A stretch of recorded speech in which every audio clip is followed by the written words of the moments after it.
Hey guys, scrolling through social media, you can find a lot of interesting things about Ondo. There are both positive and negative comments about the project. You notice more and more comparisons between Ondo and the condo meme, and you start to have doubts. Is Ondo really worth all the hype? Today, we will find the answer to this question.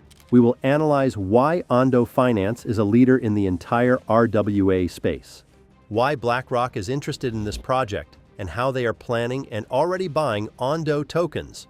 We will find out if this asset is worth buying, what key aspects of the project should be considered before investing, and we will definitely consider the future potential. So be sure to watch the video till the end, subscribe to the channel, and let's get started. Let's start by finding out why Ondo is better than the competition. After all, the difference between Ondo and its closest competitor is almost double, and TVL has recently reached a record 377 million. And all this against the backdrop of some news about a possible cooperation with BlackRock. But let's talk about that later. At the same time, the closest competitor, the Mantra DAO project, recently reached its maximum of only 94 million, which means that the gap between them is simply catastrophic. But is Ondo's finance really that much better? In fact, the project has several advantages here. We can start with their interesting product OUSG. This is actually a tokenized version of the BlackRock Treasury ETF. This means that when you buy it, you get access to government bonds in crypto. It is one of their largest products with a yield of 4.96% per annum and a total value of funds raised of around $140 million. And unlike the recent scandal with Hedera and BlackRock, you can see that there is a real partnership and connection with Ondo. And this is not just cooperation, but systematic support from the fund. But enough about that, because the protocol has other interesting features. Next, they have USDY, a stablecoin that gives you a profit if you hold the coin. But unlike risky stablecoins that have no collateral, this one is backed by the government itself. Here, everyone has to assess the risks for themselves. But in such moments, I personally realize how useful the RWA direction can be. By the way, the percentage here is even higher than in the BlackRock ETF, and the total amount blocked is also almost $100 million more. The project also has a second platform, Flux, which is actually a lending protocol, and what they have done pleasantly surprises me. This is the easiest and most understandable way for institutional investors to get a sweet return on their investment. And the most important thing is that all this is done with stablecoins, which immediately reduces the risks of such investments and simplifies the entry process for new users. But it should be clarified here that this product is not even close to being as popular as the tokenized fund and USDY. Now that you know the main advantages and features of this project, I would like to pay more attention to the cooperation with BlackRock and what it can lead to. And then we will definitely talk about the disadvantages, because there are some too. I believe we need to start here with the fact that the RWA market is among the most interesting and potential for the next 5 to 10 years. Experts believe that by 2030, RWA will have a total capitalization of about $16 trillion. This is not surprising, as the sector is developing very rapidly. Hundreds of new projects are emerging, and funds are tokenizing various types of assets to be the first to occupy this niche. And in general, this can be seen in the general sentiments of top funds and their representatives. For example, here's what Larry Fink, CEO of BlackRock, has to say about tokenization. I believe the next generation for markets, the next generation for securities will be tokenization of securities. And if we can have that distributed ledger that we know every beneficial owner, every beneficial seller, we all have our code of who's buying, who's selling, instantaneous settlement.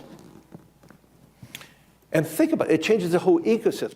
You can also find statements from other representatives of large crypto and Web2 funds.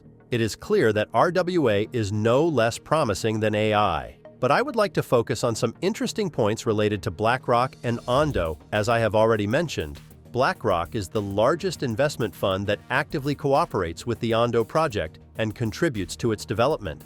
With the help of the analytical resource Arkham, certain transactions were identified that link these organizations. For example, one of the transfers from BlackRock's wallet to Ondo amounted to $250,000. Although this amount may seem small, it confirms the close ties between them. Ondo Finance recently moved a significant portion of OUSG's assets into a BlackRock fund called BUIDL. This fund is the first tokenized Ethereum fund fully backed by cash, U.S. Treasuries, and repurchase agreements. It will pay out daily profits to token holders via the blockchain, which shows BlackRock's serious intentions for the Ondo token and the entire project.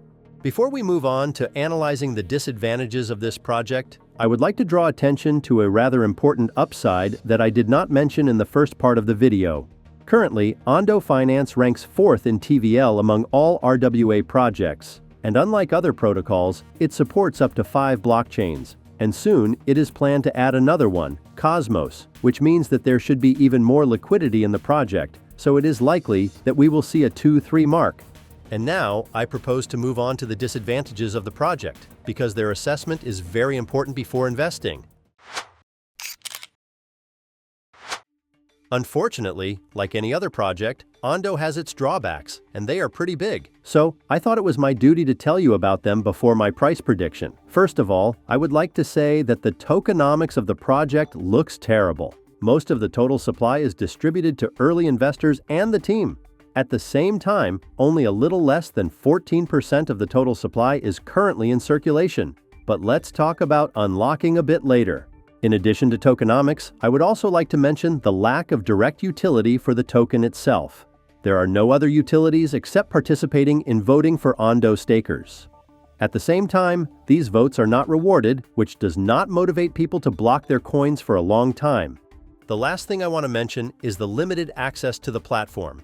In order to invest in tokenized assets on the Ondo platform, you need to pass an identity check, which may not be available to you because the network has decided to set geographical restrictions, which, in my opinion, can act as a pretty strong brake on development. And that's really it. I can't think of any more significant drawbacks for myself.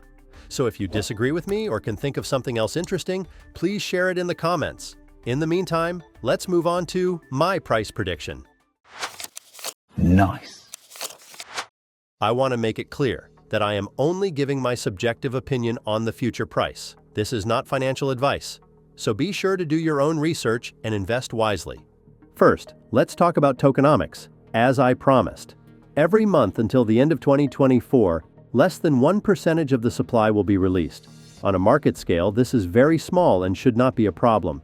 But starting in January 2025, the project will have very large unlocks once a year.